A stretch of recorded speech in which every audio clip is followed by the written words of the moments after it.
Uguswa ekame ho na watchi dwumadie na wo shaha Adom TV esanso ye live wo Asempa 94.7 Adom TV sunie na ye kɔ na yakɔhwa pomde ho nsɛm na yaka ni nyina ene se betodwa na watchi ye be na wiye na no so kwa Asante Mantima Regional Security Council no omakɔ nipa bi tonto se efre bi Mandara Sukudai ya eno eye cocktail ya nipa bi omo dia frafra na omo so no ma ewohora koma ho na nipa bi nom na ehwehwemufo a ewo KNUST pharmacology department no aye ehwehwemu na ade na omo nom se ewohora koma ho no se wo hwede eye kwan fa so a enane plastic ye take away pack bia ebeje onsem enkura omo de sa cocktail ni ma wo nyina no don hwede no na emo ni nyina awuwu na eno na ye Professor Cynthia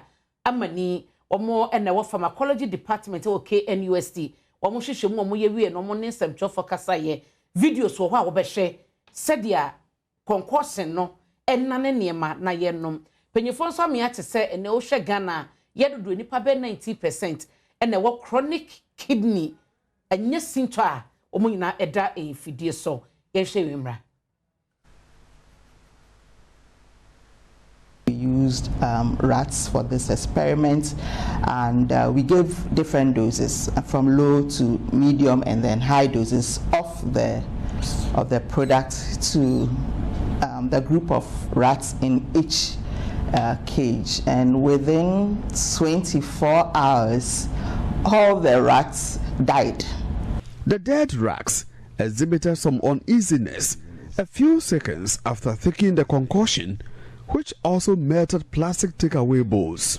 Preliminary discovered that the product contains organic solvent like acetone, zinc chloride, and ethanol. Just to give a fair idea to the layman, acetone is usually found in the nail polish that the women use for the acrylic nails, so we don't take it in.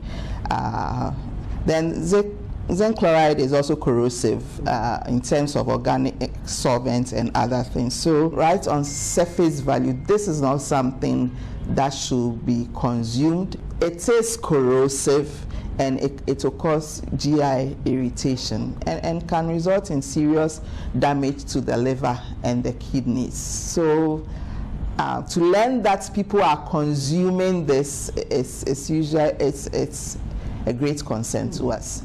Some of these things take time, like chronic toxicity studies. You should do at least 1 to 3 months. And to be sure of what is actually happening, because as I said, we will take out the organs and then do further biochemical tests, measure the liver enzymes, and look at all the cells. What has been given to a rodent in less than 24 hours died. You don't know who are consuming it, but they are Ghanaians. And the most interesting aspect is that those selling it, when you tell them to drink it, they will not. Even if you force them, they are not going to drink it. And it has been in the system for many years. When I was young, I've seen them selling it in town. So we know what is happening now. Our health issues, internal organs, our kidney, the liver, and other organs as far as the health issues are concerned. So it means we have to rise up.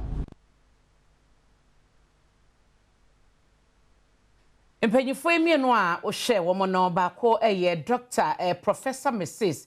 Cynthia Amani Dankwa o pharmacology department e KNUST.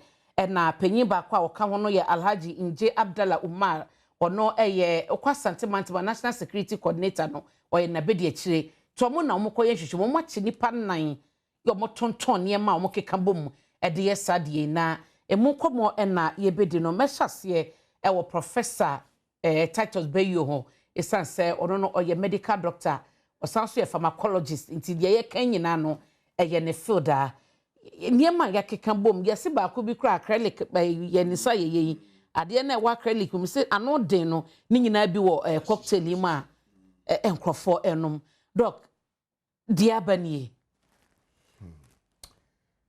make us say me tia asem na I don't know maybe I mean chasing it's very very very very unfortunate. Let me say Ghana hano say be ofa poison kra na onya di edin bi to so a nkofo benom ena nkofo nom a omo ndwen embisa say ade we den na eya amami obi koto ade a say bi yenye education to the level say obehwe say ade we FDA sticker bo ho and now say FDA approve it. Ne here say yeah no. I could understand clearly my colleague professor no yeah. You see no my no acute toxicological studies. The acute phase or the man and one the immediate reaction. The long-term chronic toxicity no no. And that one you have to give the and stage and I read a bit about it. They gave very low dose, gave medium dose, gave high dose. Not just say any amount of aduwe will be no. There is some toxicity, acute toxicity, long-term toxicity in the year. Now, then the baba Emma wa obi aye bibi say now yeah no. And Tom say yet me wo hura koma na ho. Na eba ne say na hura koma ho. Oh Ghana ya ne tie nkofo a fa bibi say onuma de na hwe akoma na che say huru akoma enti o share even some of your alcoholic beverages na nkofo ye this spirit no mo de nadwa ahyemu na nye den no mo de all sort of things ahyem because o mo gide say the more na obenum na ebe hyewo no na che say ye bibi e na ama o wo many are aduwe a show because it contains acetone. Acetone no is a spirit. The lowest form of it a methylated spirit. IUCB. A crew bibi chawa the first no. Good. Nubi another form of it na war nail polish remover. Enye nemode polish na kasa. Yeah, the first no remover na dissolve na. Na dissolve no. I didn't let me dissolve no.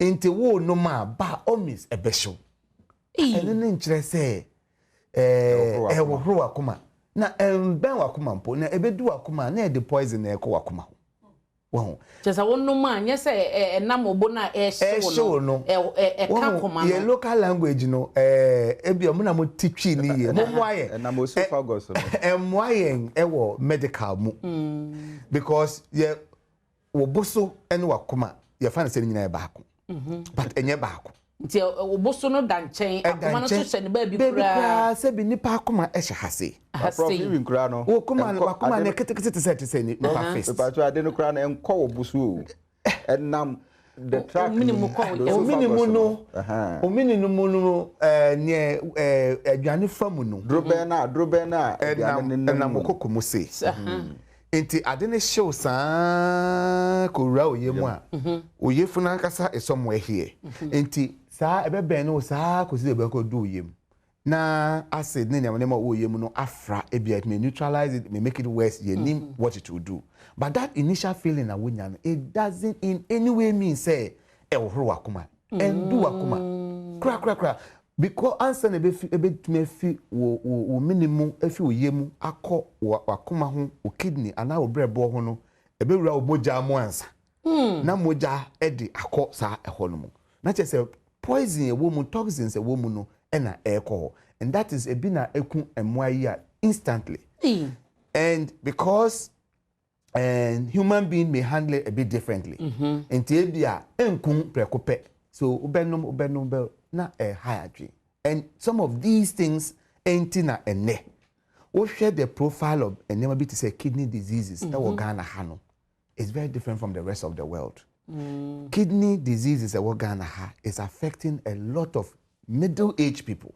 While in other places, obibonya diabetes, hypertension, ebia 20 years, 30 years and sana amano kidney problem. But Ghana ha no ubehu young person 35 or dialysis so 40 or dialysis so 20 something or dialysis so ubekwa kwhwe no then ediba ebi yesan nro ya yenum yi men tena ha enka se bibiduro bia ye bad ye we bibiduro a ya hwehwem e wo scientific Mampon Center for Scientific Research apase ebi akọ FDA me apase omo as food supplement ebi bidro bia eye correct ya apase no should have a dose a wonim se ye num ne say na aye safe unumbro sa ewo nsunsuaso nti ye ma wo sa direction now there must be a problem unum ebi bidro a yem emfa scientific process bia mu a ye careful say nra obinam ka otik ka mu na wo to na mu dwom na wo to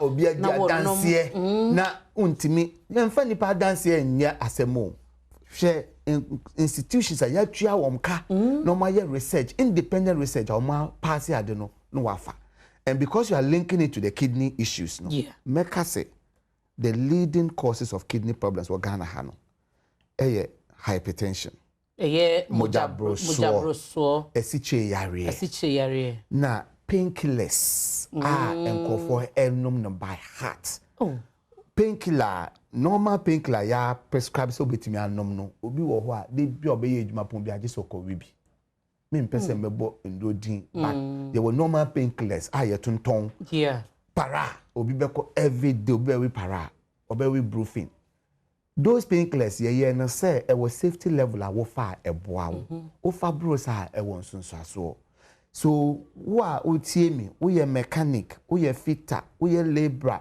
a upon ejuma bia this we APC para ana bibi ansa na wakoda no hweye o se o kidney ko ni nyina kidney wo se oyifi mu hypertension enkofo bebre wo Ghana enkanka emema omo nchekom BP da obitimi bo ne boso kase me nibi me nko hospital mpoda na da obeko hospital ne do ko mochi eno so nye ema because of nyensen and now say they are likely to interface with the health system into a buy be checking the BP near home bankophobic brain am undiagnosed hypertension e kosra na say wo brebo and na say wo kidney obehunu na oda dialysis and in Ghana hano when kidney failure to a lot of people is equal to a death sentence because dialysis no obeye ni 2 to 3 times a week e ka wom you can cry for ndimi ejuma bio because obekwa kwa dance for 4 hours obe pie no wa bre 3 days in a week kunye ejuma one be for ejuma obe ejuma be 2 days be it's a big thing intimacy people should screen na me mfaso nka say government has a few policies ya de boa first ubekaya the elsewhere administration started free dialysis dialysis on the NHIS. This government has come to continue and it's very commendable. Say you better dialysis no so to help people, but we must prevent a lot of people from getting the kidney problem. Prof, the na make ho asem kire wo na wo say de plastic ni tutu say enane no we na nipa nom ko ne yem say e kwa hohoro akoma ho sure o say e hohoro akoma kire say plastic ni nyina enane no so and na enti say na kwachi say the wochi ama no wo yem ho no Ghana for you bro say abana we it said the nam minimum no it sana show we minimum ho no o so bi no eno sebi nkofo no mun sana ehwe mama bo makoma wo ho but this is very very very very dangerous and make us say what we are seeing here make us say first thing I'll praise the national security and nkofo omoye but it brings a bigger systemic problem into the picture. FDA for wahi mo post market surveillance e wahi fa na prof mo tonton yisu e say Niger bochi fo ya ebubu mo rekita bag ni no mo ton sa ni ma yi na say mo ye no ponu onko hu drug store dabi ena oba sometimes omukra phone na omuton phone na we ka ho or ton phone case na we ka to be ben wa abochi me wo bibi kaka ope na bisa ho say e ya de pa ade na ye mfa nsija ma hu ne de abro ne de ma youth na nkofo enom and the burden that this is bringing into I want to call on the FDA to stand up. They should sit up and go into the community. They need to be resourced and check where unko who drug store because any license is not a kosher drug store, so we must check with the people. Second, the police must play a role.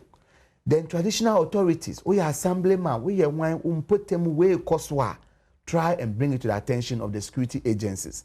Now, nkofuna moton, who the way if you chrome, become Ghana for. Now, no. And final one, the responsibility must go to the Ghanaian. Wona wo kotwa no. Me pacho bibi say enhoro wakoma. Ehoro de na ehoro ne de akoma ochi. Say bia wo pese wo siesie wo funu ansa na ya wewu a and obetimi ayesa because we entimi enhoro wakoma. It is going to cause more harm than good.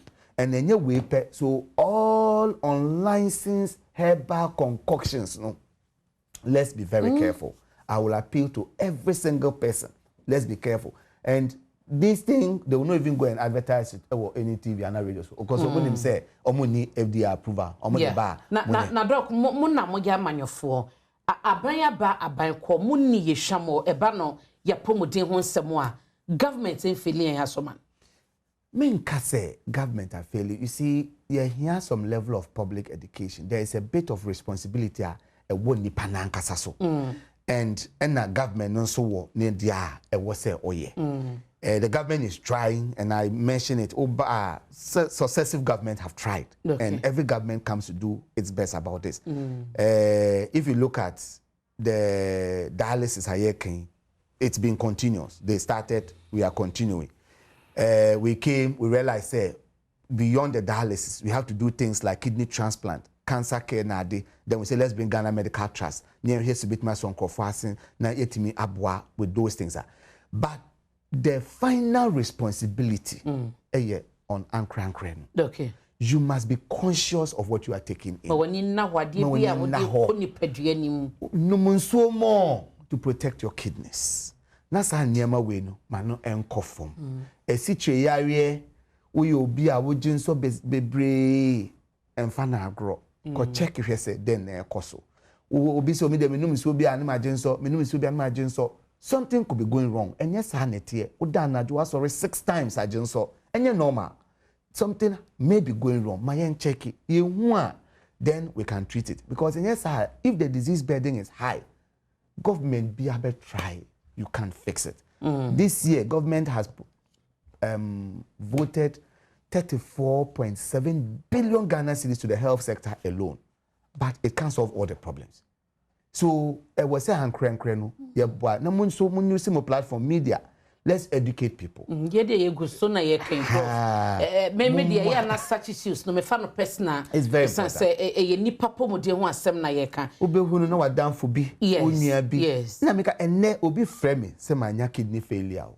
In my mind, I'm a machine. But me make us an make us say, let's all be vigilant. Young citizens no be a man in naho. Don't take anything that is unlicensed, that is not proved, because only my somebody be bro. So be report it. Now, FDA for one conform around air surveillance. Talk to somebody. No, say I do way is not licensed in for air. No, that is what I would say. Now. Yeah, me call ahomaso di nkomotew ansa no national health insurance scheme no. Yes. Obi bisa se eye adwuma yie se me yare ko adura mehia ye dia mamia de na beba se obi be kogina kwanche anaso obi kogina baby se okopa adura bi anu mama no ho ato no. You see, health seeking behavior and difficult to tell. Health insurance ni adwuma sen obi wo onje hospital draw ndi. Okay. Obi pay bibi draw. Obi nso beko, but health insurance is getting well. They are paying now promptly into facilities need use it. But there's something they have to stop. Co-pay no. Because people call a no or go to a draw. Na kase we and cover for jiwe. Aha. Into omo increase tariffs no. Na say go for jaisa nyama na. Ebema more people are you see insurance. But Ankre must take responsibility. Me da say. Afia safo a dietitian afia Martin. Afia Martin. On mute, mama, why? On mute. Na yenkasa. Now, man. Ayo. Me da se afia ye we no enye tintin bi asa. E de na wo say ye de ka kidney ho asem. De na wo say ye de na eni say ye de a ebebo ye kidney ho ban amayen. Okay. The you must start with the end you can see ye di. who so ever affect the kidneys in another way around. The medical boss of fair, a processed food. A Ghana, a diapha with CDN. Now you more sodium. Any other preservatives, I can't want. A diasha, say, and near baby, I call it system. This month, you're working day, and per se, a more for a more some processed foods be a deal or air. Seven to say you go in the but mostly the best character a diane I shall oh, dinner no pass, or dinner me. Any movement within the processed food, I idea open. So all those things, because of the high sodium content, they will make it. So you keep what said a day, in 24 hours, squeezing maybe sodium 200 milligram. Processed food don't quite I got 500 milligram of sodium. It is you see and move through that means that your kidneys, I want another extra 200 milligram. I get anything through. It is the more continuously now you're going to take all those processed foods. Other way around from there, it will come affect the kidney. Okay. And I have from food. And I can after sugar sweetening beverages. Sugar sweetening beverages, so you're mostly almost obesity, any insulin resistance. Because the more now drinks I share bottle sugar content, warm preservatives, additives, emulsifiers. Some of them, almost drinks that they are bringing it out, not just, especially with those that they call it fruit juices. You've also noticed that those fruit juices, they are not just fruit juices taken on the bowl. It's color. They add color to the fruit juice. Okay. It is you take a plain paper, for those sugar sweetened beverages now cotton. You could see that the color content, as they are saying, it's almost the natural color, and you could see the artificial color no more. Okay. In terms of your consuming, twice. Especially, let's go to our market women. Also, if you are not yet in our market, one will see a new flower, but say, Chema, not done the corn. If you have to be our market 5 times in a week, and they be a Chema, that means you are taking 5 times in a week. So the other way around, we go say, a coin kidney in the past years, because we are bombarded with more toxic stuff, the kidney is in years, maybe. As we remember refined carbohydrates. You can refine carbohydrates. Almost at times, almost so. Instead, you are not and take a deal in feeding. And really say this idea, wow, diabetes is that. Or those carbohydrates contain a lot of fiber. Then be a dianina ye dino, and conquer fans to soil and by young those refined carbohydrates, we go in more for it. It's also a risk factor of this media develop chronic kidney disease. As remember high protein that. What the moment you are diagnosing so or diabetes, after the carbohydrates, all the more protein. We are not saying it's a protein here. But all the stages of chronic kidney disease, obia one protein limit. The moment you are diagnosed with a kidney injury, protein content in one way and another one so. Okay. The moment you are diagnosed with chronic kidney disease, other dialysis, also protein content yesterday, and for sustainable you call dialysis, the treatment that we are going through now, affects the kidneys, affect your kidneys, and conquer to say muscle loss. Okay. Or should dialysis so obey anemic and malnutrition. And so after the dialysis near your baby, you're more high protein. The entire just normal kidney disease. Yeah, more mundi protein baby and say protein and cassa ye didn't be end product of protein echo increase your nitrogenous waste products during protein metabolism. It's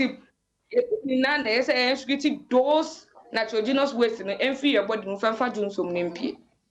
Say, can you keep the one say and yet, then that means protein content where you do and should decrease. Mate, afia fa cheme ye bre no esua ye beje bre na enkobo ya to aso se ye ha na se radio no na ye ne adofo ache afia safo e dietitian na otene ka no krobia mami tiwe I know I'm fair to us but you refer to because some of these discussions I was saying baha uma ya kwanya na yetimi kan some select now we know no expert enti time na o mane ko no kasa krobia me ja oni doctor mo fa be 15 minutes and they very necessary so nim dey no but we are here for political discussions we see about the county general topic ne kita no kidney ni so be krobia me ba no me ntwasem we no asem bia ne yentam yenko yeni topics na the man kidney kan wana ngo ko de she dey ekura ni me say oh my doc doc for about medical issues it's okay but I'm just suggesting say be a special time for some of this discussion bebo aka 1 minute yetio and me kasa yetio na na sana me and I cannot you don't want me to can afford you kasa 1 minute then I'm fanga I mean some people are watching I mean makasa then also about 2 minutes them 2 minutes me they can 2%. So if I don't have to make a comment on this issue, I will reserve my commentary on it. But the farmer, I mean, Dr. Beyo Wadaroma, ye ka mamemra Dr. Tutubwa in ho. Ye ka kidney ho asem eni mu nkomodie de bia yete ha. Ya ka MPPNDC say ya galamse kunyin so ya say bibia say gusu kunyin akoye MPPNDC. Baby ya beduni. Abraham said edu baby I was say ya nkasa so inipa ye fa yen krabia ne ya pomuden de hye yensem na yehuni se ya sedie se wo se ye yen kwa ho adwuma so ho enti emse nipa ade ba ko a yennim ye yaduane die de koyemu so ho enye de free mu ba nemum de koyemu enti emse ade ya no mo YouTube so yi se wonam enkranadwem agbogboloshi okanshi no na sefo ahun se nkrofo soso ebi mukura ye de hye ayi bottle mu ti se malifo yi yeah na oba no wabu no kakra sa no mu bu no de ama no wano no mo no ye wonuani bi a me I think say me a bit of a science background from O levels for that. Me research into some of these things. Abena no maybe o ha ye ton wo dwemu a se unyan to boase na wo ye nhwemu kakra ni se of onum edu ba bi un se omo ye aduane bi omo de nantwie no fusuo na ye I to say wagashi na come up omo ye wagashi ba ko bi nso omo de gu bottle mu say no ma sa de no ma bi agugu ho Burkina okay Burkina no me na asifo no so you say omo de natural one pa no omo de nantwie no fusuo na ye nantwie no fusuo no ye twe a go through process am say dokwa ha it was a go through a certain process and sana ababa ye papa manipa no because oti anye ne se nantwie no yare bi a nantwie yare e ka nipa ne kondin so but enkrofo she da twene saa nom de aba begu tuam nom de ama nkrofo no yes mo anya adwuma ne yese no ba no kra ne yeka so ati ase edru ba bi no na eno so koso TB yes ubenya tuberculosis so edu ba bi kura no ne yese kidney sense bi kura no enso a report ho but abena be de me hu ne yese yaduane die no eyo haw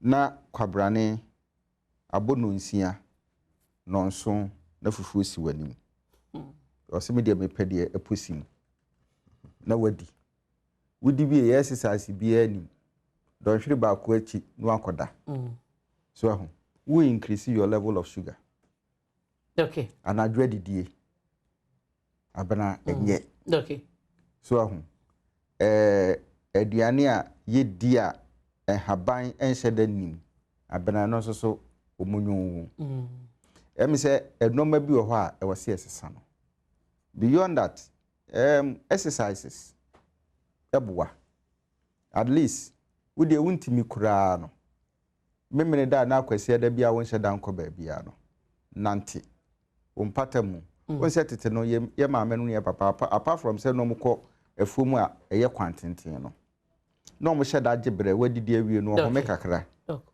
na be after 20-30 minutes na fe wo chini agentia ni nyina ye apomuden so eti ye hwe sa no man ye dua ni die emu yie ye hwe yensu ayenum emu yie ye hwe ye friend is saying exercises nso yie yetimi ye sa no ma we ya em se ebeboa ye kwan bebre so ama sa no ma bi se no yate so me da se krobia mami ntiu odey me na e discuss krobia so kasa o me ntiu ya na person ena no and I have na person o be na kasa na mi ntiu because I say but then it's fine. My issue has to do with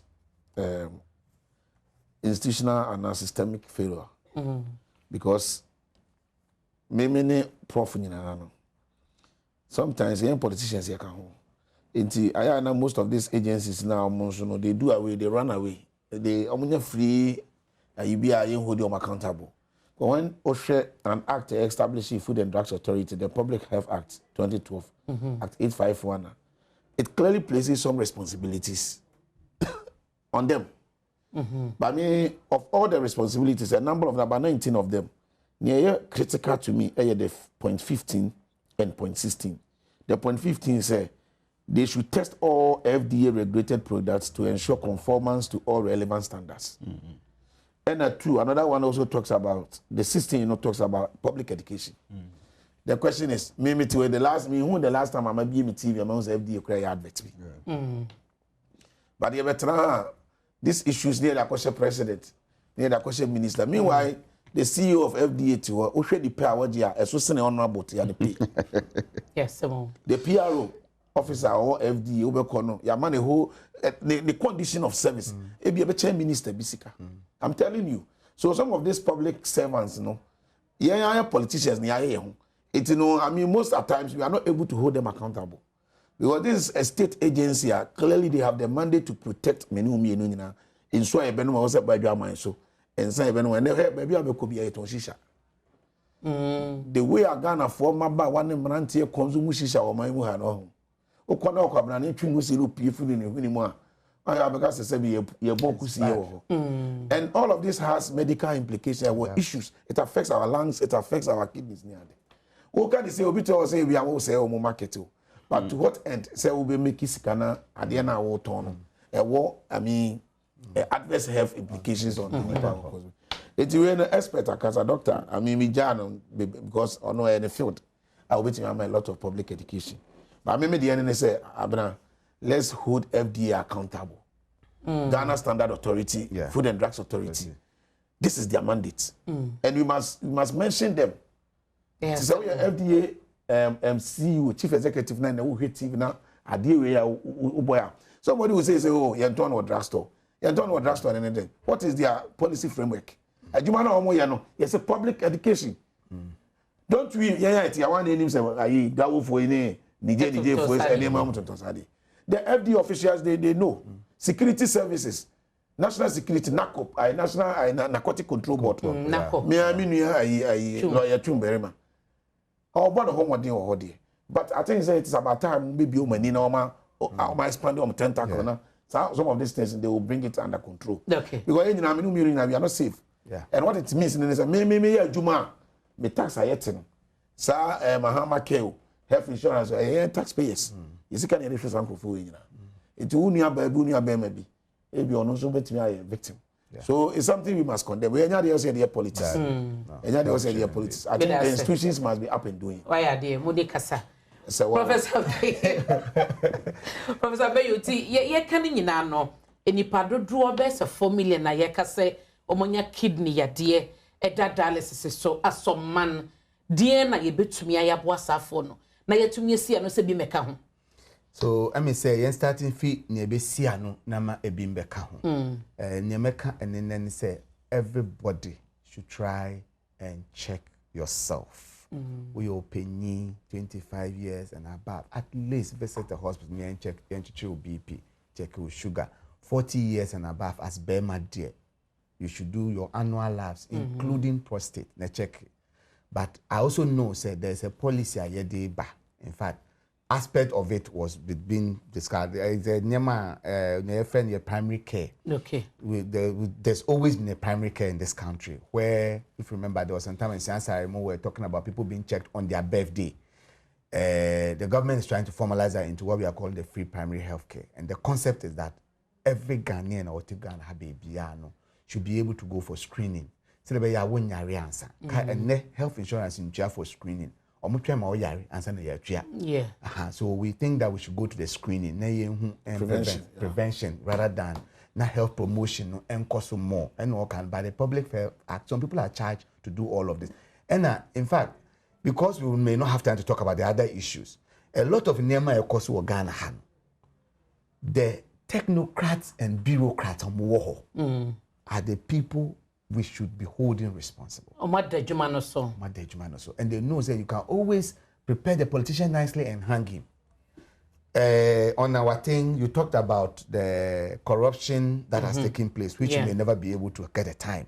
But if you look at it, so your Bema will be invoice. Now,